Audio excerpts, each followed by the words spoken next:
ನಾನೊಬ್ಬ ಒಳ್ಳೆ ಮಗನಂತೂ ಆಗಕ್ಕಾಗಿಲ್ಲ. ಎಲ್ಲ ರೀತಿಯಲ್ಲಿ ಯಾವಾಗಾದ್ರೂ ನನ್ನ ತಂದೆ ತಾಯಿಗೆ ಕೆಟ್ಟದೇ ಆಗಿರೋದು ನನ್ನಿಂದ. ಯಾವುದೋ ಒಂದು ಕೇಸನ್ನ ಇಟ್ಕೊಂಡು ನಮ್ಮನ್ನ ಟಾರ್ಗೆಟ್ ಮಾಡಬೇಕು, ನಮ್ಮನ್ನ ಹಾಳು ಮಾಡಬೇಕು, ನನ್ನ ತಂದೆಗೆ ಅವ್ರಿಗೆ ಸ್ಥಾನಮಾನ ಸಿಗದೆ ಇರಬೇಕು, ಟೈಮಿಂಗ್ ಮಾಡ್ತಾ ಇದ್ದಾರೆ. No evidence is there. ನಾನು ಏನೂ ತಪ್ಪು ಮಾಡಿಲ್ಲ. ನಮಸ್ಕಾರ, ನೀವು ನೋಡ್ತಿದ್ದೀರಾ PNS ವಿಸ್ತಾರ ನ್ಯೂಸ್. ನಾನು ಪ್ರಮೋದ್ ಬೋಪಣ್ಣ.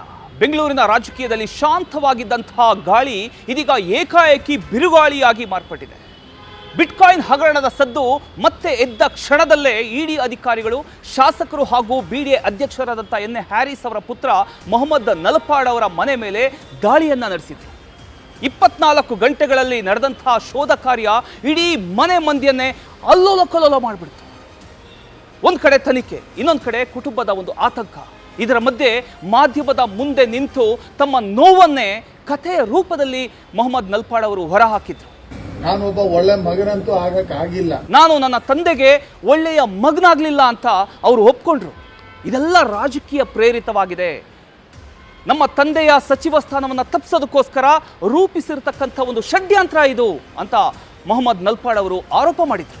ಏನೋ ನನ್ನ ಶಾಸ್ತ್ರ ಇಡಿ ರೇಡ್ ಇರೋದು ನನ್ನ ಮೇಲೋ ಇಲ್ಲ ನನ್ನ ತಮ್ಮನ ಮೇಲೆ ಟಾರ್ಗೆಟ್ ಮಾಡಕ್ಕಲ್ಲ. ನನ್ನ ತಂದೆ ಮಂತ್ರಿ ಸ್ಥಾನವನ್ನ ತಪ್ಪಿಸ್ಬೇಕು, ಅವ್ರ ಮೇಲೆ ಟಾರ್ಗೆಟ್ ಮಾಡಬೇಕು, ಅವ್ರ ಮೇಲೆ ಭೂಭಾ ಕೂರಿಸ್ಬೇಕು ಅಂತ ಇದನ್ನ ಮಾಡಿದ್ದಾರೆ. ಆ ಮನೆಯೊಳಗಿನ ವಾತಾವರಣ ಇನ್ನಷ್ಟು ಭಾವುಕವಾಗಿತ್ತು. ಒಂದು ಕಡೆ ವಯಸ್ಸಾದಂಥ ಅಜ್ಜ, ಇನ್ನೊಂದು ಕಡೆ ಆತಂಕಗೊಂಡಂಥ ತಾಯಿ. ಇದರ ಜೊತೆಗೆ ಹೊರಗಡೆ ಹರಿದಾಡ್ತಿರುವಂತಹ ಸುದ್ದಿಗಳ ಒತ್ತಡ. ನಮ್ಮನ್ನ ಹೆಂಗಾದ್ರೂ ಟಾರ್ಗೆಟ್ ಮಾಡಿ, ಆದ್ರೆ ನಮ್ಮ ಮನೆಯಲ್ಲಿ ನಮ್ಮ ಅಜ್ಜ ಇದ್ದಾರೆ, 89 years old. ನೀವು ಇಲ್ಲಿ ಹೇಳೋ ಒಂದೊಂದು ಅಲ್ಲಿ ಟಿವಿಯಲ್ಲಿ ನೋಡಿದಾಗ ಅವ್ರಿಗೆ ಎಷ್ಟು ನೋವಾಗಲ್ಲ. ನಿಮ್ಮ ಮನೆಯಲ್ಲೂ ಇಲ್ವಾ ಹಿರಿಯರು? ನನ್ನ ಮನೆಯಲ್ಲಿ ಇದ್ದಾರೆ, ನನ್ನ ತಾಯಿ. ನೀವು ಒಂದೊಂದ್ಸರಿ ಟಿವಿಯಲ್ಲಿ ಹೇಳಿದಾಗ ಅವ್ರಿಗೆ ಮೈಯೆಲ್ಲ ಜುಮ್ ಅನ್ನುತ್ತೆ. ನನಗೆ ಆ ಭಯ. ಇಷ್ಟೆಲ್ಲ ಶೋಧ ಕಾರ್ಯ ಆದ ನಂತರ ಕೂಡ ಅಧಿಕಾರಿಗಳಿಗೆ ₹1 ಕೂಡ ಸಿಕ್ಕಿಲ್ಲ. ಸಿಕ್ಕಿದ್ದು ಕೇವಲ 2 ಮೊಬೈಲ್ಗಳನ್ನು ಮಾತ್ರ ಅಧಿಕಾರಿಗಳು ತೆಗೆದುಕೊಂಡು ಹೋದ್ರು ಅನ್ನುವಂಥ ಹೇಳಿಕೆ ಈ ಕಥೆಗೆ ಒಂದು ಹೊಸ ಟ್ವಿಸ್ಟ್ ಅನ್ನು ನೀಡುತ್ತೆ. ಯಾರಾದರೂ 6 ವರ್ಷಗಳ ಕಾಲ ಸಾಕ್ಷ್ಯಗಳನ್ನು ಮನೇಲಿ ಇಟ್ಕೊಂಡು ಕೂತ್ಕೊಳ್ತಾರಾ ಅಂತ ಪ್ರಶ್ನೆ ಕೇಳುವ ಮೂಲಕ ಮೊಹಮ್ಮದ್ ನಲ್ಪಾಡ್ ಅವರು ತಾನು ನಿರಪರಾಧಿ ಅಂತ ಒತ್ತಿ ಹೇಳಿದ್ರು. 5 ವರ್ಷ ಬಿಟ್ಟು ಸರ್ಚಿಗೆ ಬಂದಿದ್ದಾರೆ.